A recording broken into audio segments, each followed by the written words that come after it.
Hello everyone, welcome back to a new video. In this video, I will be discussing about Credit Axis Grameen, जिसके results अभी कल ही आए थे company का। अगर हम देखें तो रिजल्ट्स भी कल ही आए थे, कॉन कॉल भी कंपनी ने कल ही करी थी। तो ओवरऑल हम देखें कि कंपनी के रिजल्ट्स कैसे रहे। अगर क्वार्टर टू के बारे में देखें तो कंपनी के ने क्वार्टर ऑन क्वार्टर काफ़ी अच्छा इंप्रूवमेंट शो किया है अपने रिजल्ट्स में। एयूएम ग्रोथ में ज़्यादा नहीं था क्योंकि अभी company is coming out from the issues plaguing the MFI space. तो AUM ग्रोथ में 3% ही ग्रोथ था, बट डिसबर्समेंट्स अगर हम देखें कंपनी के लास्ट ईयर के कंपैरिजन में तो 32% की ग्रोथ थी, which is a very good number for the company. So ये था क्वार्टर टू रिजल्ट्स के बारे में। एसेट क्वालिटी में भी काफ़ी अच्छा इंप्रूवमेंट था। पार में भी अगर पार 0+, 15+, ये सब देखें तो अक्रॉस द अक्रॉस कैटेगरी सब में बहुत अच्छा इंप्रूवमेंट था, अगर पार प्लस में भी देखें कंपनी के। So this was about the results of the company.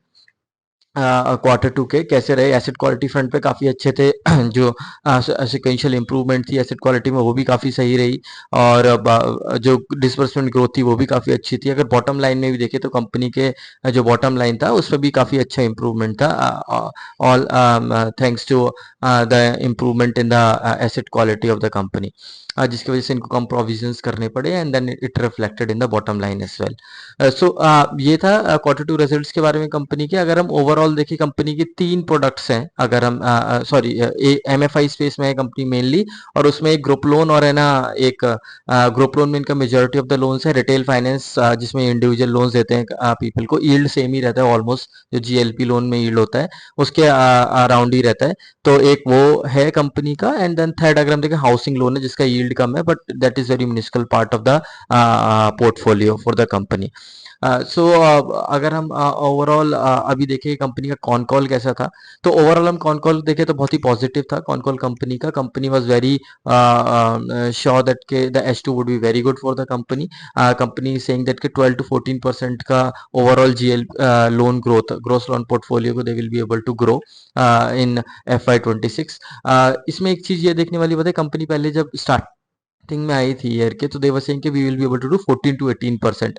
Now the company is saying 12 to 14%। So kind of low overall loan growth में जो पोर्टफोलियो ग्रोथ है वो इन्होंने बोला है कि दे will be doing at the lower end of the guidance that they gave in the starting of the year. उसमें भी 12 to 14% बोला है, तो लोअर एंड गाइडेंस से भी कम कर सकते हैं। दूसरा कंपनी ने अगर हम देखें तो ओवरऑल जो ऑन ग्राउंड वो देख रहे हैं, उन्होंने ये बोला कि they are seeing substantial improvement. जो कर्नाटका इश्यूज था वो भी रिजॉल्व हो चुका है, एंड जो पहले गार्ड रेल्स है वो भी they have implemented, and because of that they are seeing high rejections, but overall they have come to terms with that, and then they are adding more and more new customers to the bank. Overall अगर हम देखें तो 4.4 lakh customers इन्होंने add किए हैं इस साल में अभी तक to the bank credit access ग्रामीण।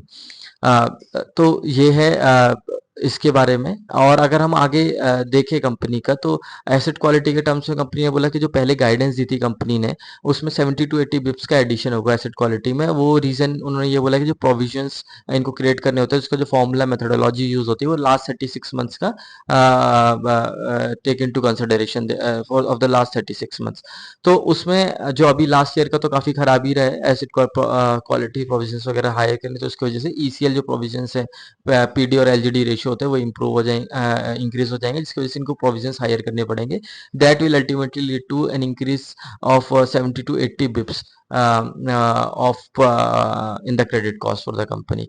सो ये दो चीज थी, ये नेगेटिव थी कॉन कॉल में। अगर हम पॉजिटिव्स के बारे में देखें कंपनी के, company was very positive, they will see a very good recovery loan growth के ऊपर भी। एसेट क्वालिटी अगर ये देखें ओवरऑल, जो पार अगर हम देखें portfolio at risk, it has shown substantial improvement across India. They are not seeing any stress anywhere as of now. कुछ मानसून सीजन की वजह से कुछ स्मॉल parts में stress है, but that is one off, and they see that as we go forward in the year it will improve further. So this was all about। अगर मैं देखूँ और चीज़ें तो, बट इन्होंने एक चीज़ ये भी बोली कि 70-80 बिप्स का क्रेडिट कॉस्ट में इंक्रीज होगा। They will try to cover it from 2 things. एक तो कॉस्ट ऑफ बोरिंग्स जो है कंपनी के, जो अभी आरबीआई ने रेट कट किए हैं एवरीथिंग, वो स्लोली इनके फिगर इन होगा going forward in cost of borrowing, and they are saying कि एक वहां से वो कवर अप करेंगे 70-80 बिप्स को। और जो दूसरा पार्ट है कंपनी का, जो प्राइसिंग है उनके प्रोडक्ट्स की, जो yield they charge, they will be increasing that also. So combining they are saying कि 100 बिप्स का they will be able to take the advantage of these 2 points, and 72 bips credit cost में होगा तो they will be able to almost मोटा मोटी cover कर पाएंगे इस पूरे क्रेडिट कॉस्ट इंक्रीज का जो था। और कंपनी ने ये भी बोला कि जो राइट ऑफ्स हैं सेकंड हाफ में वो they will come down, which will again at the bottom line of the company. So अगर हम कॉन कॉल देखें तो पॉजिटिव साइड पे ही थी कंपनी, सेइंग दैट के एमएफआई के जितने भी इश्यूज थे they are behind us, and now they are seeing that के जो एमएफआई की साइकिल होती है, a new cycle is coming up, and they see के बिगर प्लेयर होने की वजह से they will be the one to recover faster and show good growth going forward as well. So ये क्वार्टर 2 के रिजल्ट्स हो गए, कौन कौन हो गई, कंपनी के प्रोडक्ट्स क्या क्या है, हमने वो कवर कर लिया। अब आते हैं कि ओवरऑल डील कैसी लगती है कंपनी की। अगर हम देखें तो कंपनी अभी 3.2 के अराउंड का उनका पी बाई बी है कंपनी का।